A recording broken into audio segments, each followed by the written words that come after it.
मैं टीचमेंट पर online classes क्यों लेती हूँ? भला क्यों ना लूँ? ये इंडिया का एक लौता प्लेटफॉर्म है जो 100% फ्री है, बिना किसी लिमिट के। और नई शुरुआत करने के लिए इससे बेहतर और क्या होगा? बस एक स्मार्टफोन चाहिए और सुहानी शर्मा की ऑल इंडिया इंग्लिश क्लासेस हो गई शुरू।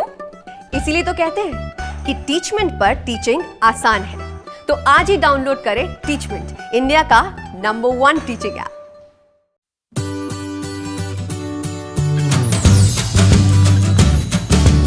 हे एवरीवन, आई एम श्यामा। आज के इस वीडियो में मैं आपके साथ डिस्कस करूंगी how to prepare MCQs for account paper. जैसा कि आपको पता है कि हमारा एग्जामिनेशन पैटर्न पूरी तरह से चेंज हो गया है। अब हमारे टर्म 1 एंड टर्म 2 में एग्जाम्स होंगे, तो ऐसे कौन से चैप्टर्स हैं जो टर्म 1 में इंक्लूड है एंड जिसकी बहुत ज़्यादा मार्किंग है हमारे अकाउंट्स के पेपर के लिए, तो वो मैं सारे इंपॉर्टेंट चैप्टर आपके साथ डिस्कस करूँगी एंड वो सारे इंपॉर्टेंट पॉइंट्स भी डिस्कस करूँगी जिनको आप फॉलो करके अपने अकाउंट्स की प्रिपरेशन बहुत अच्छी तरह से कर सकते हैं। एंड यस, लास्ट में मैं आपके साथ एक बोनस टिप शेयर करूँगी कि आपको कैसे प्रिपेयर करना है और आप कैसे प्रिपेयर करें ताकि आप ज़्यादा से ज़्यादा अच्छे मार्क्स स्कोर कर सकें। तो प्लीज़ इस वीडियो को एंड तक ज़रूर देखिएगा। Let's get started. जो फर्स्ट पॉइंट है वो है रीड चैप्टर्स। अगर आपके पास एनसीईआरटी बुक है या फिर टीएस ग्रेवाल्स की बुक है, जो भी है दोनों में से, तो आप उसके चैप्टर्स को पूरा गो थ्रू करें। एंड एनसीईआरटी ज़्यादा अच्छी बुक या टीएस ग्रेवाल या डीके गोयल, ये मोस्ट ऑफ द स्टूडेंट का डाउट रहता है। बट मैं आपको बोलूँगी कि जो भी बुक आपके स्कूल में चल रही है, अगर आपके स्कूल में टीएस ग्रेवाल चल रही है, डीके गोयल चल रही है, एनसीईआरटी चल रही है, तो आप उस बुक को ही प्रेफर करें। उसके सारे चैप्टर्स को आप खुद से पढ़ें और जो भी इम्पॉर्टेंट पॉइंट्स है ना, उसको नोट मेकिंग करें। नोट मेकिंग करने से ये बेनिफिट होगा कि आप उस पूरे चैप्टर को रिवाइज कर सकते हैं। जब एग्जामिनेशंस आने वाले होंगे तो आपको पूरा चैप्टर फिर से नहीं पढ़ना होगा, आप बस उस इम्पॉर्टेंट पॉइंट्स को एक बार गो थ्रू कर लीजिएगा और उसे रिवाइज कर लेंगे, तो आपका पूरा चैप्टर आपके माइंड में आ जाएगा। एंड जो दूसरा बेनिफिट है नोट मेकिंग का, वो है कॉन्सेप्ट क्लैरिटी। यस, जब हम लिखते हैं और लिख करके किसी चीज़ को पढ़ते हैं तो हमारे माइंड में वो ज़्यादा अच्छे से क्लियर होता जाता है। एंड जब हमारे को कॉन्सेप्ट क्लैरिटी आ जाएगी अपने पेपर को लेकर के, तो हम ज़्यादा कॉन्फिडेंस रहेंगे और हम ज़्यादा से ज़्यादा स्कोर कर सकते हैं। नोट मेकिंग करने के ये 2 मोस्ट इम्पॉर्टेंट बेनिफिट्स हैं। बट तब भी जो मोस्ट ऑफ दी स्टूडेंट्स हैं ना, उनको नोट मेकिंग बहुत बोरिंग लगता है या फिर वो प्रेफर नहीं करते कि वो नोट्स बनाएं।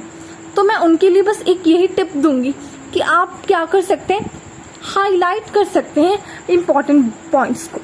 यस, ये ज़रूरी नहीं है कि आप खुद से नोट्स बनाएं और उन्हें लिखें एक कॉपी के अंदर। आप बल्कि ये भी प्रेफर कर सकते हैं कि आप बुक के अंदर ही जो सारे इंपॉर्टेंट पॉइंट्स आपको लग रहे हैं उन्हें हाईलाइट करते हुए चलें।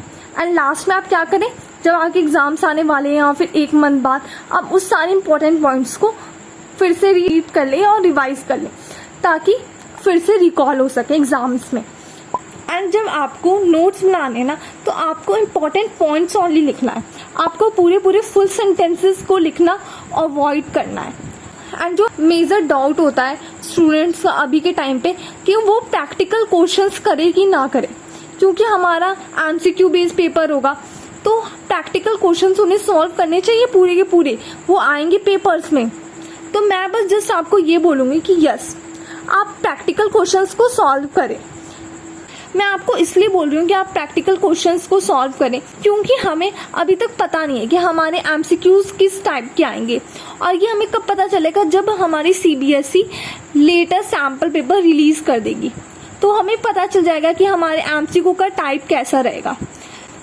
और तब तक के लिए आप प्रैक्टिकल क्वेश्चन सॉल्व करें। सारे प्रैक्टिकल क्वेश्चन सॉल्व नहीं करना है, आपको क्या करना है ना कि जो प्रैक्टिकल क्वेश्चंस रिपीट होते जा रहे हैं, जैसे एग्जांपल में जो क्वेश्चन है वही आपका एक्सरसाइज में भी दे रखा है, तो आप उसको एक टाइम ही सॉल्व करें ताकि आपको कॉन्सेप्ट पता चल जाए कि इस क्वेश्चन को मुझे कैसे सॉल्व करना है। एंड जब वो एमसीक्यू फॉर्म में आए तो आप उसे भी सॉल्व कर पाए। And third point is solve lots of MCQs. Practice makes man perfect. आप जितना ज़्यादा एमसीक्यू सॉल्व करते जाएंगे ना, आपकी स्पीड उतनी ज़्यादा बढ़ती जाएगी। जैसा कि आपको मालूम ही है कि हमारा जो एग्ज़ाम है ओनली 90 मिनट्स का एग्ज़ाम है और 90 मिनट्स में आपको पूरा पेपर कंप्लीट करना है।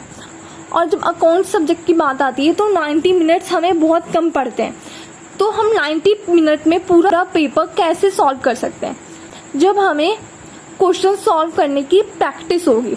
जब आप ज़्यादा से ज़्यादा क्वेश्चन सॉल्व करेंगे तो आपको प्रैक्टिस बन जाएगी कि आपकी स्पीड इंक्रीज होगी, आपकी करेक्टनेस बढ़े, एंड जब आपको पेपर में सेम उसी टाइप का क्वेश्चन मिलेगा तो आप उससे कम टाइम टेकिंग में उस क्वेश्चन को सॉल्व कर सकेंगे। अब मैं आपके साथ डिस्कस करूंगी डिस्ट्रीब्यूशन ऑफ इम्पॉर्टेंट चैप्टर्स, कि कौन कौन से चैप्टर्स जो है वो ज़्यादा इम्पॉर्टेंट है आपके एग्जाम पॉइंट ऑफ व्यू से। तो हमारा जो सिलेबस है वो 3 वॉल्यूम्स में बटा हुआ है, volume number 1, volume 2 and volume 3। Volume 1 में से हमारे पास 3 चैप्टर्स आ रहे हैं, fundamental, change in PSR, admission of a partner, and इसकी मार्किंग कितनी दी गई है? 18। वॉल्यूम 2 से हमारा आ रहा है एक chapter accounting for shares. Volume 3 से आ रहा है financial statements of a company, और इसमें भी हमारा ओनली क्या आ रहा है? Statement of profit and loss and balance sheet. और सेकंड थिंग आ रहा है tools of analysis, ratio analysis.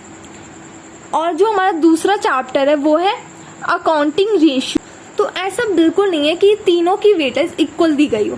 Fundamental भी 6 मार्क्स का है, चेंज इन PSR भी 6 मार्क्स का है, and admission of a partner भी 6 मार्क्स का है। जो हमारा फंडामेंटल है उसकी वेटेज ज़्यादा होती है, ये ज़्यादा इंपॉर्टेंट चैप्टर है, तो आपको इस पर ज़्यादा टाइम देना है, इस MCQs को ज़्यादा से ज़्यादा सॉल्व करना है। और फिर हमारा admission of a partner second important है, और थर्ड है हमारा चेंज इन PSR। और वॉल्यूम 2 की बात करें, इसकी वेटेज सबसे ज़्यादा है हमारे एग्जाम के पॉइंट ऑफ व्यू से। ये एक सिंगल चैप्टर हमारा 12 मार्क्स का आ रहा है, तो हमें इसके ज़्यादा से ज़्यादा MCQs सॉल्व करने हैं। ओके, अब हम वॉल्यूम 3 पर आए, तो वॉल्यूम 3 में 2 चैप्टर्स को मिला करके हमारे 10 मार्क्स की वेटेज दी गई है। और इन दोनों चैप्टर्स में से हमारा अकाउंटिंग रेशियो जो चैप्टर है वो मोस्ट इम्पॉर्टेंट चैप्टर है, इसमें से ज़्यादा MCQs बनते हैं, तो आप इस चैप्टर पे ज़्यादा फोकस करें और इसके ज़्यादा से ज़्यादा MCQ सॉल्व करें। हमारा जो financial statement of a company है ना, वो इजी चैप्टर है, आप उसको अगर एक बार भी कर लेंगे ना तो आप बहुत अच्छी से उसके MCQ सॉल्व कर पाएंगे। बट अकाउंटिंग रेशियोज में बहुत ज़्यादा फॉर्मूलाज है, तो आपको उसे बार बार रिवाइज करना होगा, और उसमें बहुत तरह की वैरायटी ऑफ क्वेश्चंस बन सकते हैं। अब मैंने यहाँ पे +2 क्यों लिखा हुआ है? क्योंकि आपको जो टर्म 2 के लिए टाइम मिला है ना वो बहुत कम है, ओनली 2 या 3 मंथ्स आपको मिला है। तो आपको टर्म 1 में टर्म 2 के लिए भी कुछ चैप्टर्स को प्रिपेयर करके रखना है। ये 3 मंथ्स जो है, यानी अगस्त, सितंबर, अक्टूबर, इसी में आपको टर्म 2 के भी 2 चैप्टर्स को पढ़ना है, रिटायरमेंट और death of a partner and financial statement of a company. ये 2 चैप्टर ही मैंने क्यों लिए हैं?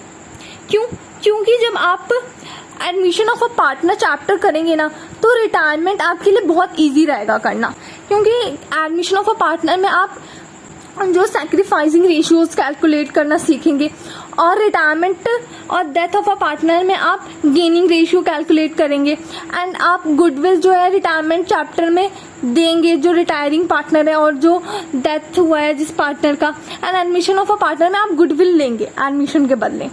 Okay, financial statement of a company chapter 3, ये भी जो है इजी चैप्टर है, आप अगर इसे खुद से पढ़ेंगे ना तो भी आप इस चैप्टर को बहुत अच्छे से कवर कर सकते हैं, तो इसलिए भी मैंने इस चैप्टर को लिया है। हमारे जो थ्योरी बेस्ड पेपर है उसमें 18, 12, 10 को मिलाकर के 40 मार्क्स का हमारा पेपर आएगा। 10 मार्क्स किसके होंगे? हमारे प्रैक्टिकल पेपर के होंगे। तो हम देख लेते हैं हमारे प्रैक्टिकल पेपर के मार्किंग कैसे की गई है। इसमें हमें रिटन टेस्ट के 6 मार्क्स मिलेंगे, प्रैक्टिकल 5 के लिए 2 मार्क्स हैं, वाइवा के लिए 2 मार्क्स हैं। तो आपको बहुत फोकस किस पे करना है? इन 6 मार्क्स को गेन करने के लिए आपको मोर फोकस करना है। ठीक है, आपके स्कूल्स में जो भी टेस्ट हो आपको उसको सिंसियरली अटेंड करना है, उसके लिए भी पढ़ के जाना है, ये नहीं कि आप टेस्ट को लाइटली ले लें। अब बात आती है जो मैंने आपको वीडियो की स्टार्टिंग में ही बोला था, मैं आपको एक बोनस टिप दूंगी, सेट डेली टारगेट्स। यस, आप डेली अकाउंट्स का टारगेट सेट करें कि आपको अकाउंट्स के कितने पोर्शन को डेली कंप्लीट करना है, और लास्ट में उसके ज़्यादा से ज़्यादा MCQs सॉल्व करने की कोशिश करें। अब आप सोचेंगे कि मुझे MCQs कहाँ से मिलेंगे, तो मैं अपने चैनल पे भी MCQs अपलोड करती रहूँगी, आप वहाँ से भी इस MCQs को देख सकते हैं, और साथ ही साथ जो आपके स्कूल में प्रोवाइड किए जाएंगे MCQs, आप उससे प्रैक्टिस कर सकते हैं अपने MCQs की, और आपके पास जो CBSE का सैम्पल पेपर आएगा वो आ जाएगा हमारा आई थिंक अक्टूबर मंथ में, तो आप वहाँ से भी ज़्यादा से ज़्यादा MCQ सॉल्व कर सकते हैं। एंड यस, अभी मैं मेजरली अकाउंट्स की MCQs और अकाउंट्स की स्ट्रैटेजीज शेयर करूँगी, बट अगर आपको किसी और सब्जेक्ट के लिए भी वीडियोस चाहिए तो मुझे कमेंट करके बताइएगा, मैं उसके लिए भी प्रोवाइड करा दूँगी। एंड अगर कोई भी आपका डाउट रह जाता है तो आप मुझे कमेंट कर सकते हैं। एंड प्लीज़ इस वीडियो को अपने फ्रेंड्स के साथ ज़्यादा से ज़्यादा शेयर करें एंड मेरे चैनल को सब्सक्राइब करें। Thank you.